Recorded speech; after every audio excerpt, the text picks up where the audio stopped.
Oke, mari kita mulai pembahasan kita kali ini. Hari ini kita bakal melakukan sebuah perjalanan yang jujur saja sangat transformatif. Kita akan membedah sebuah teks klasik yang saya yakin sudah sangat sering kita dengar, yaitu Surah Yasin. Tapi kali ini kita akan melihatnya lewat kacamata analisis yang lebih mendalam dari tafsir Ibnu Katsir. Jadi fokus kita bukan cuma sekedar membaca sejarah ya. Lebih dari itu, kita mau menggali pelajaran spiritual tentang keyakinan, kehidupan setelah kematian, dan pastinya bagaimana sih caranya kita bisa beranjak dari keraguan dan kebingungan menuju kedamaian batin yang benar-benar sejati. Coba deh jujur, pernah nggak sih kalian merasa kayak lagi jalan sambil tidur di tengah rutinitas sehari-hari? Maksudnya begini, di era modern ini, gampang banget kan buat kita merasa kewalahan, super sibuk, tapi di saat yang sama, anehnya kita malah merasa terputus dari tujuan hidup kita yang sebenarnya. Nah, teks yang lagi kita bahas hari ini menyebut kondisi psikologis semacam ini sebagai sebuah kebutaan spiritual. Bukan buta fisik loh ya, tapi lebih kepada hilangnya kesadaran hati. Coba perhatikan metafora yang luar biasa kuat ini. Di ayat ke-8 dan ke-9 disebutkan begini, "Sungguh, kami telah memasang belenggu di leher mereka, dan kami jadikan di hadapan mereka sekat, sehingga mereka tidak dapat melihat." Wah, ini benar-benar menggambarkan ghaflah, atau sikap apatis dan kelalaian yang sangat parah. Bayangin aja, leher dibelenggu sampai kepala mendongak ke atas. Itu kan simbol kesombongan yang bikin kita enggan melihat kebenaran. Oh ya, tafsir Ibnu Katsir punya satu cerita menarik soal ini. Jadi ada anekdot tentang Abu Jahal yang tadinya berniat mencelakai Nabi. Waktu itu Nabi berjalan tepat di depannya sambil menaburkan debu ke atas kepalanya, tapi tebak apa yang terjadi? Pandangan Abu Jahal benar-benar tertutup. Dia sama sekali nggak bisa melihat kebenaran yang secara harfiah berdiri tegak di depan hidungnya. Intinya, ini tuh semacam peringatan psikologis buat kita, bahwa penolakan dari dalam diri kita sendiri bisa berubah jadi tembok tebal yang membutakan. Masuk ke bagian pertama, yaitu keberanian dalam keyakinan. Sebuah peringatan dari sejarah. Teks ini nggak cuma ngomongin soal individu, tapi juga masyarakat secara luas, lewat sebuah peringatan dari kota kuno yang di dalam tafsir sering diidentifikasi sebagai kota Antiokhia. Bayangkan dinamika sosial yang terjadi di sana saat itu. Ada 3 utusan, yaitu Sodik, Saduk, dan Shalum yang datang untuk membawa pencerahan ke kota tersebut. Terus gimana respon penduduknya? Alih-alih diterima, para utusan ini malah diancam mau dirajam dan dituduh sebagai pembawa sial. Nggak masuk akal kan? Tapi, di tengah penolakan besar-besaran itu, muncullah seorang pahlawan yang sama sekali nggak terduga. Namanya Habib, atau sering dikenal sebagai Habibun Najjar. Menurut tafsir, beliau ini mungkin cuma seorang tukang kayu atau penenun biasa. Bahkan ada yang menyebut beliau punya keterbatasan fisik. Tapi luar biasanya, beliau ini nekat berlari dari ujung kota demi membela para utusan tadi. Beliau berani mempertaruhkan nyawanya, ngelawan arus mayoritas, dan nunjukin keberanian sosial yang wow, luar biasa banget, sampai akhirnya beliau mati syahid.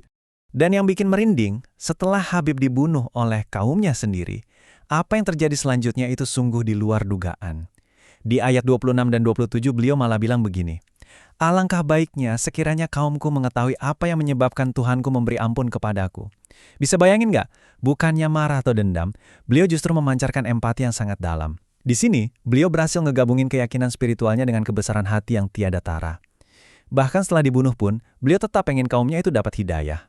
Menurut saya, ini adalah level kedamaian batin yang benar-benar luar biasa. Oke, kita lanjut ke bagian kedua, tanda-tanda ilahi di alam, atau gimana kita melihat alam semesta di dalam diri kita. Setelah ngebahas soal sejarah tadi, sekarang teks ini mengajak kita buat menggeser fokus ke dunia di luar sana. Coba deh kita lihat perbandingan ini. Bumi yang mati dan tandus itu ibarat hati yang penuh keraguan, apatis, dan ngerasa terputus dari segalanya. Tapi, ketika kekuatan ilahi menurunkan hujan, pelan-pelan bumi itu hidup lagi kan, menumbuhkan kebun-kebun yang hijau dan memancarkan mata air. Ini tuh bukan cuma sekedar fenomena alam, tapi juga sebuah metafora yang super indah. Sama halnya kayak bumi tandus yang bisa hidup dan berbuah lagi, jiwa kita yang mungkin lagi layu, lagi bingung, atau terjebak dalam keraguan yang dalam, itu semua bisa dihidupkan kembali loh oleh rahmat Tuhan. Teks ini juga ngegabarin tanda-tanda alam dengan sangat spesifik. Misalnya soal pergantian siang dan malam yang diibaratkan seperti menguliti cahaya dari kegelapan.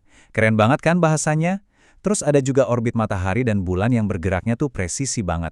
Sampai ke hal-hal kayak kapal-kapal raksasa yang bisa bawa generasi umat manusia mengarungi lautan, yang pastinya bisa terjadi karena hukum fisika yang dia ciptakan. Tafsir Ibnu Katsir juga menyoroti gimana matahari itu punya jalur edarnya sendiri yang sangat teratur.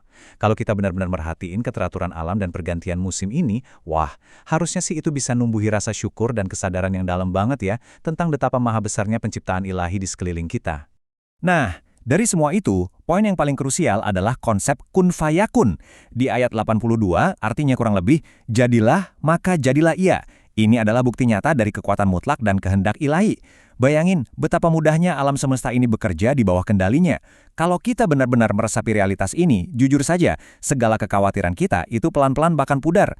Logikanya gini deh, kalau sang pencipta aja bisa mengatur jalannya tata surya dengan presisi yang begitu sempurna, tanpa ada yang meleset, pastinya dia juga sangat mampu dong ngatur jalan hidup kita.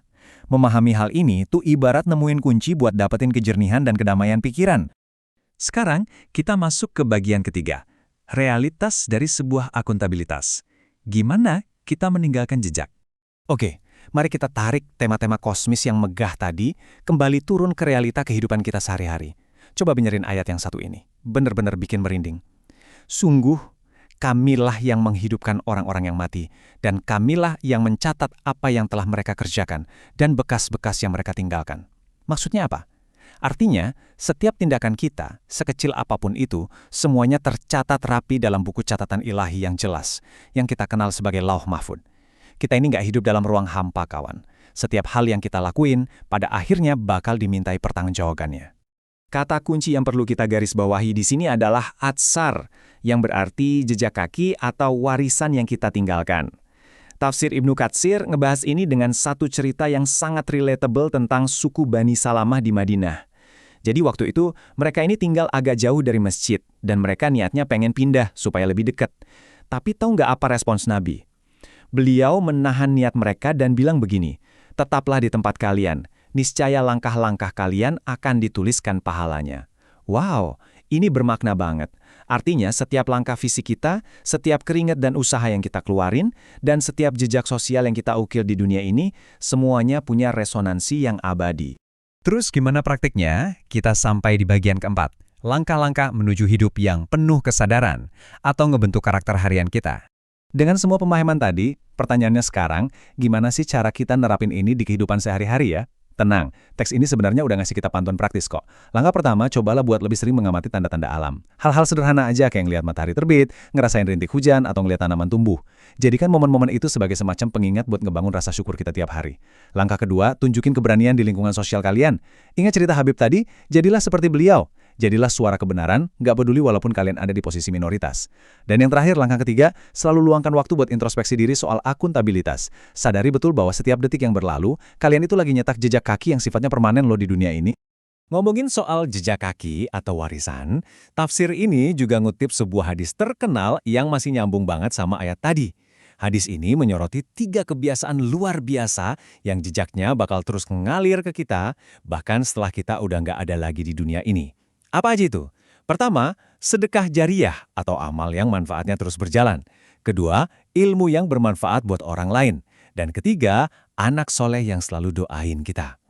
Ketiga hal ini tuh sebenarnya investasi paling nyata yang bisa menjembatani segala aktivitas sosial kita di dunia ini dengan kehidupan kita nanti setelah kematian. Pada akhirnya, setelah semua yang kita bahas, kita sampai pada satu pertanyaan penting ini, jejak kaki seperti apa sih yang mau kalian tinggalkan? Hari ini kita udah ngelewatin perjalanan panjang ya, mulai dari membahas kondisi mental yang terbelenggu rasa ragu dan apatis, belajar dari kerasnya sejarah masa lalu, mengagumi indahnya tanda-tanda alam, sampai akhirnya kita nemuin kejelasan soal siapa diri kita sebenarnya dan tanggung jawab apa yang kita pikul. Coba deh jadikan pertanyaan tadi sebagai cermin harian kalian. Saya benar-benar berharap pembahasan kita kali ini bisa ngasih kalian kedamaian batin yang lebih dalam dan pastinya keberanian buat melangkah maju ngejalanin hidup yang jauh lebih bermakna. Sampai jumpa di pembahasan kita berikutnya.